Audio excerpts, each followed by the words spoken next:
السلام عليكم ورحمة الله وبركاته إن الحمد لله والصلاة والسلام على محمد المصطفى وعلى آله وأصحابه المجتبى أما بعد সুপ্রিয় দর্শক শ্রোতা পৃথিবীর যে প্রান্ত থেকেই এই মুহূর্তে আপনারা উপভোগ করছেন আপনাদের প্রিয় চ্যানেল আরটিভির পর্দায় আপনাদেরই প্রিয় আয়োজন জীবন ঘনিষ্ঠ আয়োজন প্রশ্ন করুন অনুষ্ঠানের আজকের পর্বে আপনাদের সকলকে আন্তরিক প্রীতি ও মোবারকবাদ জানাচ্ছি আমি নিজাম বিন মুহিব। প্রিয় দর্শক, আপনারা জেনে থাকবেন যে প্রতি দিনই অর্থাৎ অনুষ্ঠানের প্রতি পর্বেই আমরা একজন বিদগ্ধ স্কলারকে আমন্ত্রণ জানিয়ে থাকি, যিনি আপনাদের করা জীবন ঘনিষ্ঠ প্রশ্নের জবাব দিয়ে থাকেন, সমসাময়িক বিষয়ে আলোকপাত করে থাকেন। আজকেও আমরা দেশের একজন জননন্দিত মিডিয়া ব্যক্তিত্বকে আমন্ত্রণ জানিয়েছি। চলুন শুরুতেই তার সঙ্গে আমরা পরিচিত হয়ে আসি। আমাদের সঙ্গে স্টুডিওতে আমন্ত্রিত মেহমান হিসেবে উপস্থিত আছেন দেশের খ্যাতনামা স্কলার, জননন্দিত মিডিয়া ব্যক্তিত্ব, প্রখ্যাত মুফাসসিরে কোরআন, বাইতুন্নূর জামে মসজিদের স্বনামধন্য খতিব ফদিলাতুশ শেখ ডক্টর মোহাম্মদ জাকারিয়া নূর। আসসালামু আলাইকুম ওয়া রাহমাতুল্লাহি ওয়া বারাকাতুহু। ওয়া আলাইকুম আসসালাম ওয়া রাহমাতুল্লাহি ওয়া বারাকাতুহু। উস্তাদ কেমন আছেন? জি আলহামদুলিল্লাহ ভালো আছি, আপনি ভালো আছেন? আলহামদুলিল্লাহ আমরাও ভালো আছি। আরটিভির এই চমৎকার আয়োজনে আপনাকে স্বাগত জানাচ্ছি। আপনাকে অনেক অনেক মোবারকবাদ। জাযাকাল্লাহ। উস্তাদ, আমাদেরকে অনেকেই প্রশ্ন করেছেন, আমাদেরকে একজন প্রশ্ন করেছেন যে আমাদের এলাকায় কোনো ব্যক্তি মারা গেলে তার লাশ নিয়ে যাওয়ার সময় সবাই জিকির করতে করতে অথবা আশহাদু আল্লা ইলাহা ইল্লাল্লাহ এরকম বলতে বলতে কবরস্থ করে ওই ব্যক্তিকে, এটা কি সুন্নাহসম্মত? আলহামদুলিল্লাহ ওয়াসসালাতু ওয়াসসালামু আলা রাসূলিল্লাহ ওয়া বা'দ।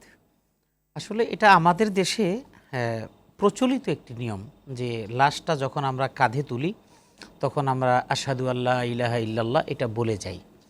কিন্তু এটাকে যদি আমরা কোরআন এবং সুন্নাহর দৃষ্টিকোণ থেকে যদি এটাকে আমরা মূল্যায়ন করি, তাহলে রাসূল কিংবা তার পরবর্তী সাহাবায়ে কেরামের কোনো যুগে আসলে এই জাতীয় কোনো আমলের কোনো অস্তিত্ব পাওয়া যায় না। তো এখন আমরা তাহলে কি করব, এটাই তো একটা প্রশ্ন আসে। সেটা হলো হাদিসে যে বর্ণনা আছে যে তোমরা লাশের খাটিয়াটা তোমরা দ্রুত যাবে, আবার মানে হাঁটার মতো দৌড়ানোর মতো হবে না, আবার হাঁটার মতো হবে না। অর্থাৎ যেই বিষয়টা বলা হয়েছে ওই যে আসরিউ বিল জানাজা, এই শব্দটার সাথে মুহাদ্দিসরা ব্যাখ্যা করেছেন যে জানাজাটা হয়ে যাওয়ার পরে আপনি দ্রুত কবরস্থানে নিয়ে যাবেন। এখন এখানে কোনো কালিমা অন্য কোনো পড়ার কোনো বর্ণনা হাদিস কিংবা কোনো আমলের মধ্যে পাওয়া যায় না। আমরা যাব ফাইন তাকু সলিহাতান তুকাদ্দিমু লাহা, যদি সে যদি নেককার হয় তাহলে আমরা দ্রুত তাকে তার ভালো একটা জায়গায় আমরা দিয়ে আসবো। আর যদি এমন হয় যে তিনি নেককার না, তাইলে আল্লাহ রসুল বলছেন তাদাউনাহু আন রিকাবিকুম, সে নেককার না বদকার এটা তো আল্লাহ আমাদের চাইতে ভালো জানেন। তো তিনি যদি নেককার বান্দা না হন, বান্দি না হন, তাহলে আমাকে দ্রুত তাকে তার জায়গায় দিয়ে আসতে হবে। তাদাউনাহু আন রিকাবিকুম, আমাদের ঘাড় থেকে দ্রুত তাকে নামিয়ে দিতে হবে। কারণ নেককার হলে সে ওখানে যাওয়ার জন্য অস্থির, আর বদকার হলে তার কারণে কোনো শাস্তি আমাদের উপর চলে আসতে পারে। কিন্তু যাওয়ার পথে কোনো কালিমা বা কোনো কিছু এরকম না, চুপিসারে আমরা দ্রুত চলে যাব, এটাই হলো নিয়ম। আর যদি কেউ মনে করে একজন মাইয়েত আমার কাঁধে আছে, আমি আল্লাহর নাম স্মরণ করতে করতে যাই, তাহলে তিনি এটা স্মরণ করতে পারেন, এটা ভালো একটা কাজ, কিন্তু এটা সমস্বরে উচ্চারণ করে আমল করার মতো কোনো কাজ না। আশা করছি আমাদের দর্শক তার প্রশ্নের জবাব পেয়ে গেছেন। আমাদের সঙ্গে এই মুহূর্তে একজন দর্শক আছেন। আসসালামু আলাইকুম। জি আসসালামু আলাইকুম। ওয়া আলাইকুম আসসালাম।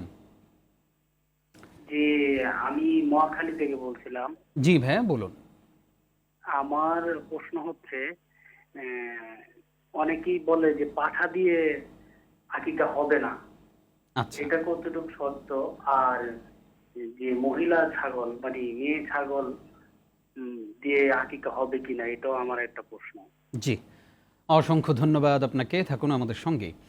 স্যার, আমাদের দর্শক প্রশ্ন করেছেন পাঠা দিয়ে আকিকা করা যাবে কিনা এবং ছাগি দিয়ে আকিকা করা যাবে কিনা। আসলে হাদিসে যে বলা হয়েছে কুল্লু গোলামিন মারহুনুন বিআকিকাতিহি তুযবাহু ইয়াওমা সাবিহি, হাদিসের শব্দগুলো আপনি একটু খেয়াল করবেন। হাদিসে বলা হয়েছে তোমাদের প্রত্যেক যে সন্তান রয়েছে, এই সন্তান ছেলে মেয়ে যেই হোক না কেন, তাদেরকে আকিকার মাধ্যমে সমস্ত বিপদ বালা মুসিবত থেকে তোমরা রক্ষণাবেক্ষণের যে পদ্ধতি সেটা তোমরা অবলম্বন করবে।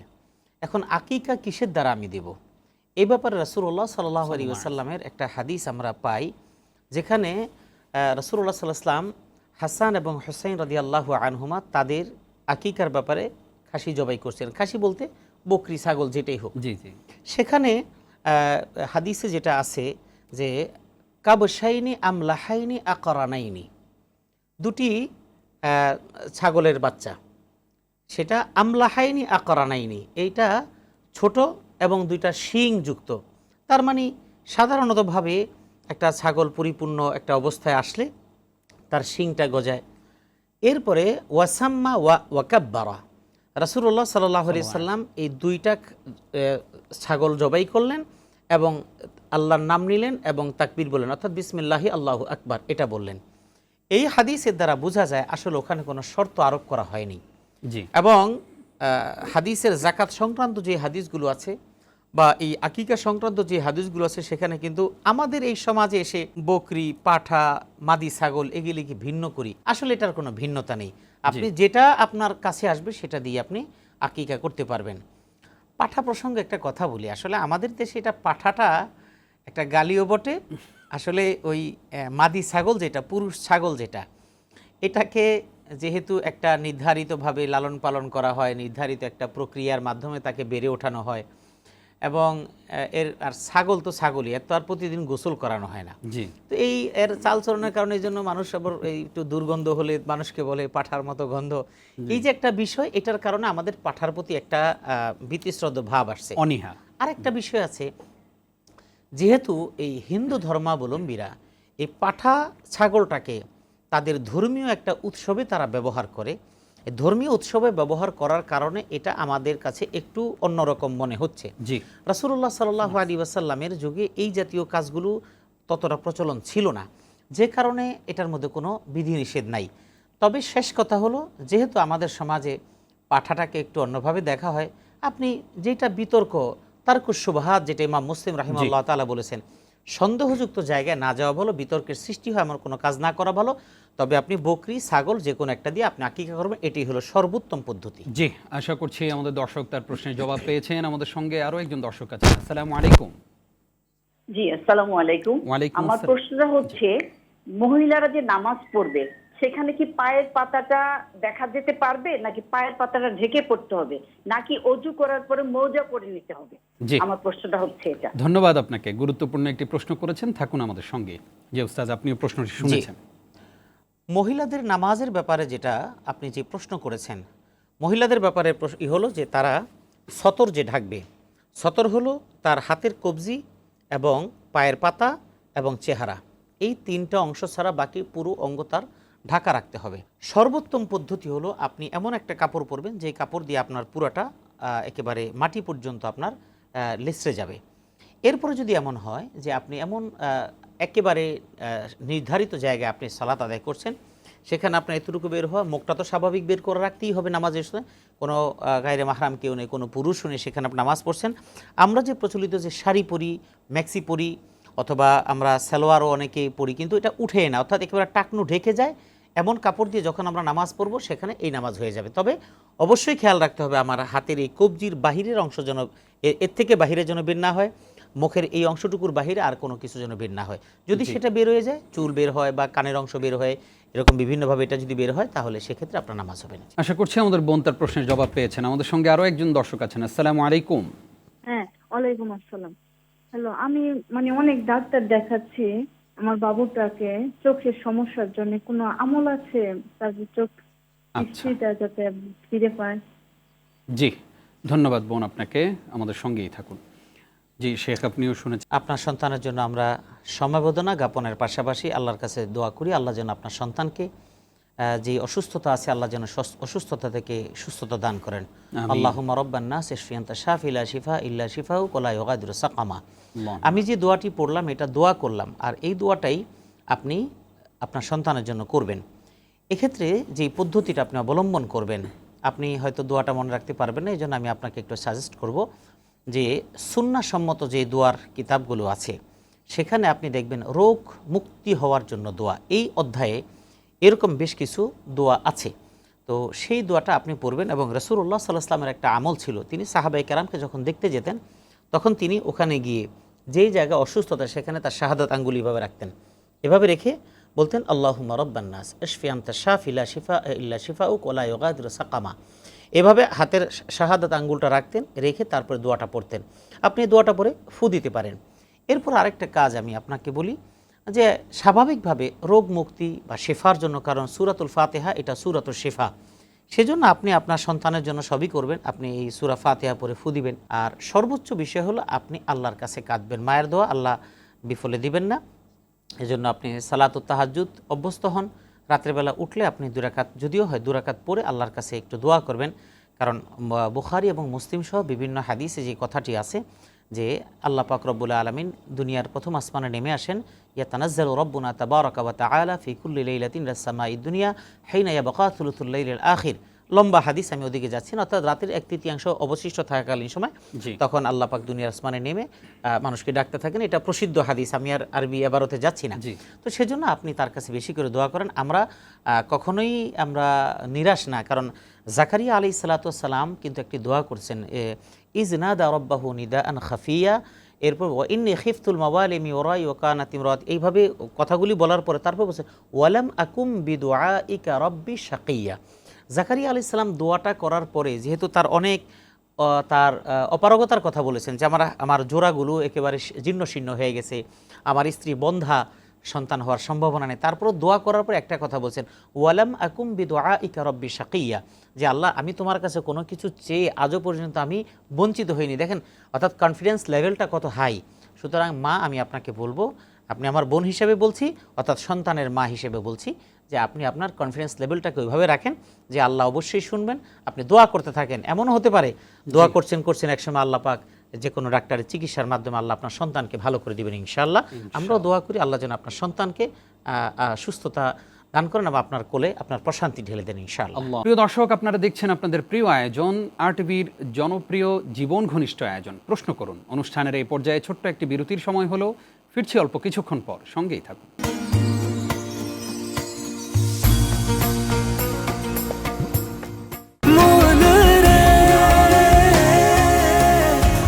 এভাবে ভরপুর বেঁচে থাকাটাই জীবন, আর জীবনের স্বাদের অনিবার্য সঙ্গী প্রাণ।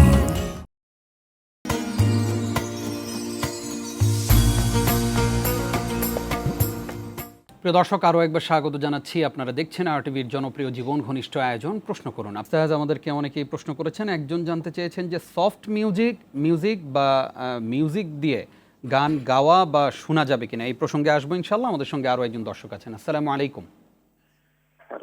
আসসালামু আলাইকুম। ওয়ালাইকুম আসসালাম। আচ্ছা, আমরা অনেক সময় নামাজ পড়ি, দেখা যায় যে একজন, দুইজন বা তিনজন, তখন দেখা যায় জায়নামাজ একটা, তখন আমরা জায়নামাজটা যদি সামনে রেখে আর পা গুলা জায়নামাজের বাহিরে রেখে দাঁড়াই, মানে সেজদার জন্য শুধু জায়নামাজ রাখলাম, তাহলে কি এইভাবে নামাজটা পড়া সহি হবে কিনা? জি, ধন্যবাদ আপনাকে, সুন্দর একটি প্রশ্ন করেছেন। থাকুন আমাদের সঙ্গে। জি ওস্তাদ, আপনি এই প্রশ্নটার জবাব যদি দিতেন। এটা আমাদের দর্শক যেটা করলেন। আচ্ছা, জায়নামাজের জন্য এখন জায়গার যদি সংকট হয় এবং জায়গাটা যদি এমন হয় যে যেখানে আসলে জায়নামাজ 3 জনের জন্য আলাদা কিছু নাই, এবং সেক্ষেত্রে যদি জায়নামাজটা এভাবে লম্বালম্বি করে দিয়ে আপনারা যদি এভাবে দাঁড়ান, তাহলে দেখা যায় আপনাদের হাঁটু এবং আপনাদের সেজদার জায়গা সবার একটা সমান্তরাল জায়গায় পড়বে। সেক্ষেত্রে আপনি বাইরে দাঁড়াতে এবং ওখানে সেজদা করতে কোনো সমস্যা হবে না।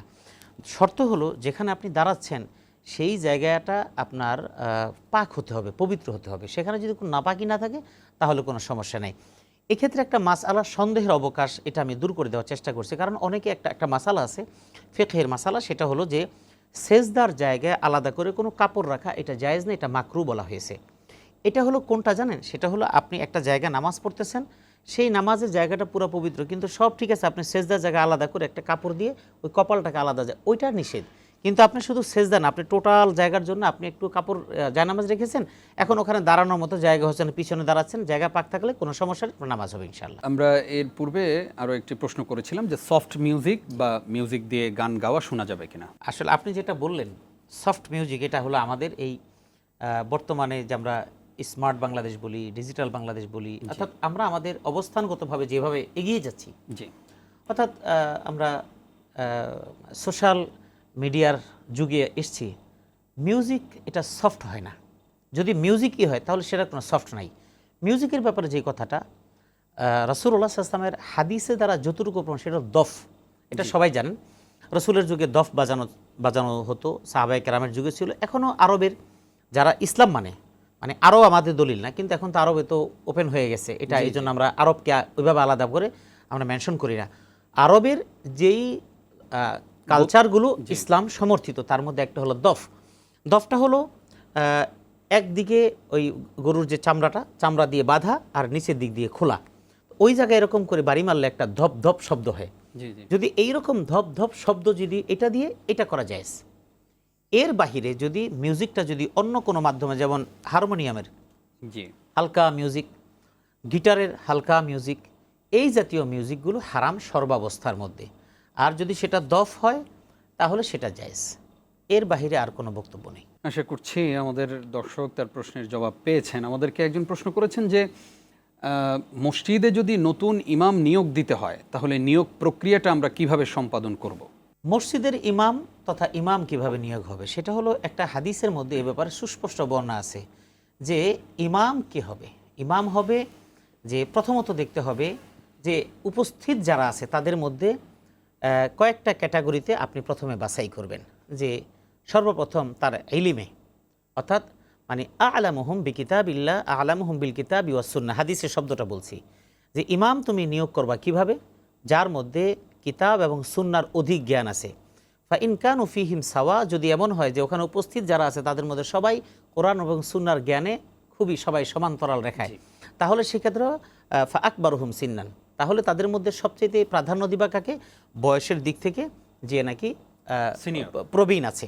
তো এটা তো হলো যে বিশেষ করে একটা উপস্থিত জনতার মধ্যে। এখন আপনার মসজিদের ইমাম নিয়োগ এটাও কিন্তু ওই অবস্থার আলোকে। ইমাম কাকে নিয়োগ দিবেন, সর্বপ্রথম আপনাকে দেখতে হবে ইমামের ইলিম কোরআন এবং সুন্নাহ নির্ভর কতখানি গভীরতা আছে। 2 নম্বর কথা হলো ইমামের জন্য তাকওয়া কতখানি আছে।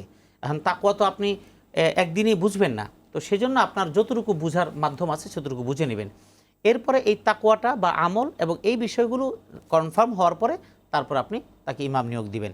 আর ইমাম নিয়োগ দেওয়ার ক্ষেত্রে কমিটির যে সদস্য আছেন ওনারা যেহেতু ইসলাম সম্পর্কে অনভিজ্ঞ, এই জন্য কমিটি নিয়োগ দেওয়ার সর্বপ্রথম কাজ হলো কমিটি একজন স্থানীয় ওলামায়ে কেরামের মধ্যে বিজ্ঞ কয়েকজন ওলামায়ে কেরামের মাধ্যমে একটা বোর্ড গঠন করে দিবেন। তারা উপস্থিত যে সমস্ত প্রার্থী তাদের মধ্য থেকে কোরআন সুন্নাহর ভিত্তিতে তাদেরকে বাছাই করে দেবেন। এটাই হলো সংক্ষিপ্ত পরিসরে ইমাম নিয়োগ এবং তাদেরকে বাছাই করার সঠিক পদ্ধতি। জি, অত্যন্ত গুরুত্বপূর্ণ একটি প্রশ্নের জবাব আমরা পেলাম, আলহামদুলিল্লাহ। আমাদেরকে একজন প্রশ্ন করেছেন যে ভুলে আমার দোকানে একজন কাস্টমার তার কিছু মালামাল রেখে গেছেন, এটা অনেক দিন হয়ে গেছে, তিনি আর নিচ্ছেন না, আমিও তাকে খুঁজে পাই না বা তাকে খুঁজে পাওয়ার কোনো সম্ভাবনাও নাই, এক্ষেত্রে আমি তার ওই মাল বা প্রোডাক্টগুলো কি করব? যেই মালামালগুলো আপনার কাছে রেখে চলে গেছেন, এই মালগুলো আপনি যেই প্রসেস আপনি মেনটেন করেছেন সেই প্রসেসটা সঠিক। এখন যেহেতু তাকে পাচ্ছেন না, কোনোভাবে কিছু করতে পারছেন না, তাহলে আপনার কাছে 2টা রাস্তা খোলা আছে। একটা রাস্তা হলো এই মালগুলো আপনার দোকানে যদি নষ্ট হওয়ার মতো না হয়ে থাকে তাহলে এই মালগুলো আপনি বিক্রি করে দিবেন। এই মালগুলোর যা বিক্রি হবে এই বাজারে, আগে তো কম ছিল এখন হয়তো একটু বাড়ছে, এই মাল যা বিক্রি হবে ওই বিক্রিত অর্থটা আপনি তার পক্ষ থেকে আপনি সাদাকা করে দিবেন। এটা হলো সর্বোত্তম পথ। আরেকটা হলো যদি এই মালামালটা যদি মনে করেন যে কিছু দরিদ্র মানুষ যাদের প্রয়োজন পূরণ হতে পারে, খাবারের চাল ডাল তেল হতে পারে অথবা প্রসাধনী সামগ্রী হতে পারে, তাহলে আপনি এইগুলো ওই মানের যারা জাকাত খেতে পারে ওই মানের ব্যক্তিদেরকে তার পক্ষ থেকে আপনি শুধু ক্যারিয়ার জাস্ট আপনি শুধু এটা বহন করলেন, ক্যারি করলেন, তো ক্যারি করে আপনি তার পক্ষ থেকে মনে তো আপনার নিয়ত আছে আপনি মানুষকে দান করে দিবেন, এতে করে হয়তো তিনি এর পক্ষ থেকে সওয়াব পেয়ে যাবেন ইনশাআল্লাহ। উস্তাদ, আমাদেরকে অনেকেই প্রশ্ন করেছেন, একজন জানতে চেয়েছেন নামাজি ব্যক্তির কতটুকু সামনে দিয়ে যাওয়া যায়, এই প্রশ্নের জবাব জানবো ইনশাআল্লাহ। একটা ফোন নিয়ে আসি। আসসালামু আলাইকুম রহমতুল্লাহ। ওয়ালাইকুম আসসালাম রাহমাতুল্লাহ বারাকাতুহু। আমি 1977 সালে রমজানে রেগুলার নামাজ শুরু করে দিয়েছি। আচ্ছা, এ পর্যন্ত পড়ে আসছি আলহামদুলিল্লাহ। হ্যাঁ, এর আগে যখন আমার বয়স ছিল 19 বছর, জি, তখন আমি ওইখান থেকে যখন রেগুলার নামাজ হচ্ছে ওইখান থেকে 10 বছর একটা প্রাপ্ত থাকেন, 10 বছর পর্যন্ত, এরপরে মারে পড়া যায়। এই জন্য 8-9 বছরে আমি কাজা নামাজ পড়তেছি প্রতিদিন, 2 দিনের নামাজ পড়তেছি রেগুলার। এগুলো কি আমার যথাযথ হচ্ছে না কি? আমি তো মনের মধ্যে এটা আমার আসছে, আমি এইভাবে পড়লে মনে হবে, এই জিনিসটা আমার জানতে ইচ্ছে করছে। ওনার 18-19 বছর হওয়ার পর থেকে উনি নামাজ নিয়মিত পড়ছেন, এর আগের যেই নামাজগুলো ছিল উনি এগুলো এখন কাজা পড়ছেন, এটা কি ঠিক আছে? আপনি যে প্রিভিয়াস লাইফের যে কাজাগুলো পড়ছেন এটাকে আমাদের প্রচলিত ভাষায় আমরা উমরি কাজা বলি। এখন উমরি কাজা মানে হলো আমার বয়সে ছুটে যাওয়া যে নামাজ এগুলোর কাজা আদায় করা। এখন প্রশ্ন হলো এগুলো পড়ার ব্যাপারে ফুকাহে কেরামের মতামত কি আছে। তো এ ব্যাপারে আহলে আরব ওলামায়ে কেরাম তাদের মতামত হলো আপনি যখন নামাজ পড়েন নাই তখন আপনি পরিপূর্ণ মুসলিম ছিলেন না, আমিও পরিপূর্ণ মুসলিম ছিলাম না। অর্থাৎ একজন মুসলিম কখনো নামাজ ছাড়া থাকতে পারে না। এরপরে যখন আপনি নামাজ শুরু করলেন, আপনি তো আসলে নামাজ শুরু করেছেন এবং আপনি আল্লাহর কাছে নিজেকে সুপর্দ করে দিয়েছেন, তওবা করেছেন। আপনার পিছনেরটা আল্লাহ আপনার তওবা কবুল করলে সেটা ক্ষমা করে দিবেন। তো আপনি যেটা করছেন যে আপনি 18-19 বছর পর্যন্ত পড়েন নাই, এরপর থেকে আপনি এখনও নিয়মিত কখনোই নামাজ ছাড়েন না। তো আপনি পিছনেরটা আপনি কাজা পড়তেছেন আলহামদুলিল্লাহ, তবে আপনি অতিরিক্ত নফল যেটা আদায় করতে থাকবেন, যা নফল পড়বেন এগুলি আপনার ওই ফরজ নামাজের সাথে এটা কাউন্ট হয়ে যাবে। যদি ওখানে কোনো ত্রুটি থেকে থাকে তাহলে নফল থেকে নিয়ে যদি হয় তাহলে, কারণ হাদিসের যে ভাষা আছে যে জিজ্ঞেস করা হবে বা হাদিসের যে কথাটা যে নামাজের হিসাব নেওয়া হবে, হিসাব নিতে নিতে যদি ফরজের হিসাব নিয়ে তারপর দেখা গেল তার এটা দিয়ে তার পরিপূর্ণ হচ্ছে না, তখন আল্লাহ পাকের কাছে জিজ্ঞেস করা হবে এবং আল্লাহ পাক ফেরেশতাদেরকে বলবেন দেখো উনজুরু হালমিন তাতাওয়াইন, দেখো তার কোনো নফল ইবাদত আছে কিনা। তো যদি নফল ইবাদত থাকে তাহলে উকমিলাতিল ফারিদা, তাহলে ওই নফল ইবাদতটাকে দিয়েই তার ফরজের যে শূন্যতা আছে সেই শূন্যতাটাকে পরিপূর্ণ করে দেওয়া হবে। সুতরাং আপনি এখন বেশি বেশি করে নফল পড়বেন। আর যদি আপনি মনে করেন যে আমি পিছনে যা চলে গেছে জোহরের নিয়তে পড়তেছে, আপনার এটা নফল হিসেবেই কাউন্ট হবে। তো সেজন্য আপনি নামাজ পড়তে থাকেন আর বাকিটুকু ক্ষমার জন্য, কবুলিয়াতের জন্য আল্লাহর কাছে বেশি বেশি করে দোয়া করেন ইনশাআল্লাহ। জি, আমরাও প্রত্যাশা করছি আমাদের দর্শক সেই চেষ্টাই করবেন। আমাদের সঙ্গে আরও একজন দর্শক আছেন। আসসালামু আলাইকুম। ওয়ালাইকুম আসসালাম। যে আমি গাজীপুর থেকে বলছি আঞ্জুমান। জি, আমি আমার হাজবেন্ড দুপুরে 1:30টায় খেতে আসে। উনি যখন দুপুরে খেতে আসে উনি চায় যে ওনার সাথে যেন আমি খাইতে বসি, কিন্তু দুপুরবেলা আমি জাস্ট একটাই নামাজে দাঁড়াই, আধা ঘন্টা লাগে আমার 10 রাকাত নামাজ পড়তে। কিন্তু কোনো দিন হঠাৎ দেখা যায় কোনো কাজের ফেরে আমি একটার আগে কাজ শেষ করতে পারি না, তখন আমি সুন্নত নামাজটা ছেড়ে দেই, ফরজটা সুন্দর করে পড়ি তার সাথে, যাতে খানায় শরীক হতে পারে। এই জন্য এখন আমার এই সুন্নত নামাজটা কি বেশি মূল্যায়ন নাকি তার সাথে খাবার খাওয়াটা আমার বেশি মূল্যায়ন? অসংখ্য ধন্যবাদ। জি, আর কোনো প্রশ্ন আছে? জি, ধন্যবাদ আপনাকে। জীবন ঘনিষ্ঠ একটি প্রশ্ন করেছেন ওস্তাদ, আপনিও শুনেছেন, সুন্দর একটি প্রশ্ন। বোন, আসলে তো আমি শুনছিলাম আর ভাবছিলাম যে আপনার হাজব্যান্ড আসলে আমরা তো দেখি না, তো আপনি যা বললেন এই অনুযায়ী তো আসলে আপনার হাজব্যান্ড আপনাকে অনেক ভালোবাসে। জি, আলহামদুলিল্লাহ, এই ভালোবাসাটা যেন সবসময় থাকে এটা দোয়া করি। স্বামী চাচ্ছে স্ত্রী তার সাথে বসে খাক, এটাই কিন্তু সুন্নাহ। আপনার যেহেতু নামাজের ওয়াক্ত হয়ে গেছে আর আপনারও নামাজের প্রতি খুবই গুরুত্ব আছে, এটা আলহামদুলিল্লাহ। তবে স্বামী খাবার খেতে যখন চলে আসছে আর আপনার যদি এমন হয় যে টাইমটা এমন হচ্ছে না যে নামাজের ওয়াক্ত চলে যাচ্ছে, যেমন 1:30টার কথা বললেন, সেই সময় কিন্তু অনেক মসজিদে গরমের দিনে জামাত হয়। তো এই সময় যদি আপনার হাজব্যান্ড আসে আর যদি আপনাকে বলে যে আমি তো খাবো আবার চলে যাবো বা কিছু, তো তুমি আমার সাথে খেয়ে নাও, তাহলে আপনি তার সাথে খেয়ে নিতে পারেন। আর এটা কোনো সমস্যা না, আপনি খাওয়া দাওয়া শেষ করে তারপর আপনি নামাজ আদায় করবেন। আর যদি এমন হয় যে ফরজ পড়েছেন এই মুহূর্তে তিনিও খাবেন, তাহলে আপনি খেয়ে নেবেন, এরপরে সুন্নতটা পরে আদায় করে নেবেন ইনশাআল্লাহ। প্রিয় দর্শক, আপনারা দেখছেন আপনাদের প্রিয় আয়োজন RTVর জনপ্রিয় জীবন ঘনিষ্ঠ আয়োজন প্রশ্ন করুন। অনুষ্ঠানের এই পর্যায়ে ছোট্ট একটি বিরতির সময় হলো, ফিরছি অল্প কিছুক্ষণ পর, সঙ্গেই থাকুন।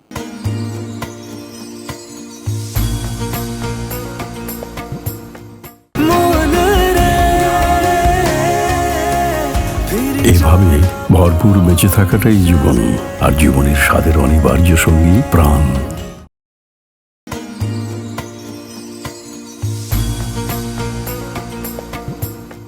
প্রিয় দর্শক, আরও একবার স্বাগত জানাচ্ছি। আপনারা দেখছেন RTVর জনপ্রিয় জীবন ঘনিষ্ঠ আয়োজন প্রশ্ন করুন। আপনি একজন প্রশ্ন করেছেন যে নামাজি ব্যক্তির কতটুকু সামনে দিয়ে যাওয়া যাবে। জি, নামাজি ব্যক্তির সামনে দিয়ে কতটুকু যাওয়া যাবে, হাদিসের যে বর্ণনা আছে যে তুমি যখন নামাজে দাঁড়াবে তখন নামাজের কোনো ব্যক্তির সামনে দিয়ে যাওয়া যাবে না। যদি সে জানতো তাহলে 40 পর্যন্ত অপেক্ষা করত। এখন 40 দিন বলছেন না, ঘন্টা বলছেন না, বছর বলছেন, এটা রাবির মনে নেই, অর্থাৎ হাদিসের জি, জি। যিনি বর্ণনাকারী। জি এখন এবং যদি যায় তাহলে নামাজের দায়িত্ব হলো তাকে বাধা দিবে। এই হাদিসের উপর ভিত্তি করে মুহাদ্দিসরা বলেছেন বাধা তাহলে কিভাবে দিবে। জি এবং ফোকাহায়ে কেরাম, এটা হাদিসের বর্ণনার বাইরেও ফকিদের মন্তব্য, সেটা হলো বাধা কিভাবে দিবে। বাধা দিবে এইভাবে, আপনি এখানে নামাজে দাঁড়িয়েছেন, একজন লোক এদিক থেকে যাচ্ছে, এই হাত আছে, আপনি এভাবে বাধা দিবে, এই, তাহলে তিনি হাতটা যখন দেখবে তখন বুঝবে যে তিনি নামাজে আছেন। এদিক থেকে একটা লোক আসে, আপনি এভাবে হাতটা দিবেন, তার মানে উনি বুঝবেন যে নামাজে বাধা দিবেন। এই কথার উপর ভিত্তি করে ফুকাহায়ে কেরাম বলেছেন যে এক হাত, অর্থাৎ হাত, এক হাত মানে এই হাত না, অর্থাৎ জি। পুরোটা হাত এভাবে রাখতে যতখানি জায়গা হয় তার কিছু সময় পরে থাকে হলো কাতারের। জি তার মানে একটা কাতার বাহির দিয়ে যদি কে যাতায়াত করে তাহলে যেতে পারে। তাহলে এটা কিন্তু আবার মনে করেন বাংলাদেশের মানুষের হলো যে যেহেতু যাওয়া যায় সুতরাং আমি যেয়ে দেখাই দিই যে যাওয়া যায় না, এটা করবেন না। আপনি চেষ্টা করবেন একান্ত যদি নামাজের সামনে দিয়ে না যেয়ে পারা যায় তাহলে ঘুরে অন্যভাবে আপনি যাবেন। আর যদি সূত্রা থাকে তাহলে সামনে রেখে আপনি যাবেন। আর যদি একান্ত এমন হয় যে কোনোভাবেই এটাকে ক্রস করা, তার সামনে দিয়ে যাওয়া ছাড়া যাচ্ছে না, তাহলে আপনি চেষ্টা করবেন ওই এক কাতার না, বরং সামনে আরও এক দুই কাতার বাদ দিয়ে। কারণ নামাজে যখন দাঁড়ায় চোখের সীমানা যতটুকু যায়, এই অর্থাৎ দৃষ্টি দিলে স্বাভাবিকভাবে যতটুকু যায় অতটুকু পরিমাণ দূরত্ব দিয়ে যাওয়ার ব্যাপারে ফুকাহায়ে কেরামের একটা মতামত আছে। সেই হিসাব করলে দেখা যায় দুই কাতার বা তিন কাতার সামনে দিয়ে যাওয়া যেতে পারে। সুতরাং যেটা উত্তম, আমরা একটু দূরত্ব মেনটেন করে যাব, একান্ত উপায় না থাকলে এদিকে আমরা খেয়াল রাখবো ইনশাআল্লাহ। ইনশাআল্লাহ। অনেকগুলো গুরুত্বপূর্ণ প্রশ্নের জবাব পেলাম। আমাদেরকে একজন প্রশ্ন করেছেন যে আমার ভাবি আমার ভাইয়ের কাছে কথায় কথায় শুধু ডিভোর্স চায়, এক্ষেত্রে আমাদের করণীয় কি? রাসূল করিম সাল্লাল্লাহু আলাইহি ওয়াসাল্লামের একটা সুস্পষ্ট হাদিস আছে যে তোমরা নারীদেরকে ব্যাপারে বলা হয়েছে যে তোমরা ডিভোর্স চাইবে না, তালাক চাইবে না। কোনো মহিলা যদি স্বামীর কাছে তালাক চায় তাহলে তার জন্য ফেরেশতারা লানত করতে থাকে। তো আরেকটা বিষয় আছে, আরেকটা বিষয় হলো কোনো নারী যদি স্বামীর কাছে বারবার তালাক চায় তাহলে এটা তুমি আমাকে তালাক দিয়ে দাও, তুমি আমাকে তালাক দিয়ে দাও, এটা বলার পরে শয়তান কিন্তু তাকে প্ররোচিত করবে, বারবার প্ররোচিত করবে। একটা হাদিস আছে, এটা মুসলিমের বর্ণিত হাদিস, যে ইন্না শাইতানা ইয়াদাউ আরশাহু আলাল মা, লম্বা হাদিস, অর্থাৎ শয়তান তার আরশ, তার চেয়ার, তার সিংহাসনটাকে পানির উপরে সুসজ্জিত করে এবং তার যে সমস্ত শিষ্য সামন্ত আছে তাদেরকে দুনিয়ার বিভিন্ন প্রান্তে বিভিন্ন অপকর্ম করার জন্য পাঠিয়ে দেয়। যথারীতি দিন শেষে কার্যকরী তাদের সেই কারগুজারি শুনে, এবং সবাই পৃথিবীতে যত অঘটন ঘটে সবগুলো বর্ণনা আমি এক কথায় বলছি আর কি, জন্য আর হাদিসটা বলছি না। সর্বশেষে একজন কাকুতি মিনতি করে বলে যে আমি আসলে এই মুহূর্তে একটা স্বামী এবং স্ত্রীর মধ্যে আমি ঝগড়া লাগিয়ে দিয়ে মোটামুটি ডিভোর্সের পথে আমি হেঁটে দিয়ে আসছি। শয়তান তখন দাঁড়িয়ে যায়, তারপরে বলে যে তুমি ভালো কাজ করেছো। মহিলাদের ব্যাপারে রাসূল করিম সাল্লাল্লাহু আলাইহি ওয়াসাল্লাম নিষেধ করেছেন যে তোমরা কখনো তালাক চাইবে না, কারণ তালাক চাওয়ার পরে স্বামীকে প্ররোচিত করা হয় শয়তানের পক্ষ থেকে। যদি তিনি বলেন যে জি তালাক দিয়ে দিলাম তাহলে কিন্তু এক তালাক হয়ে যাবে, কিন্তু ম্যাক্সিমাম মহিলারা তালাক চাওয়ার পরে, স্বামীরা তালাক দিতে চাইলে দেওয়ার পরে 1 ঘন্টা বা 2 ঘন্টা, 1 দিন বা 2 দিন পরে কিন্তু তখন এসে বলে মাথা ঠিক ছিল না। তো মাথা যেন ঠিক থাকে দিকে খেয়াল রাখতে হবে। কোনো নারী কোনো পুরুষের কাছে তালাক চাওয়া জায়েজ নেই, শরীয়তে সম্পূর্ণভাবে নিষেধ, হারাম। সুতরাং এই কাজটা কেউ করবেন না। এক। দ্বিতীয় নম্বর কথা হলো তালাক যে চাচ্ছেন, এই যে আপনি মনে থেকে চাচ্ছেন, এটাও কিন্তু এক ধরনের আল্লাহর কাছে চাওয়া। যদি এই চাওয়াটা যদি আল্লাহ কবুল করে নেন তাহলে কিন্তু একসময় ঠিকই স্বামী আপনাকে ডিভোর্স দিয়ে দিবে।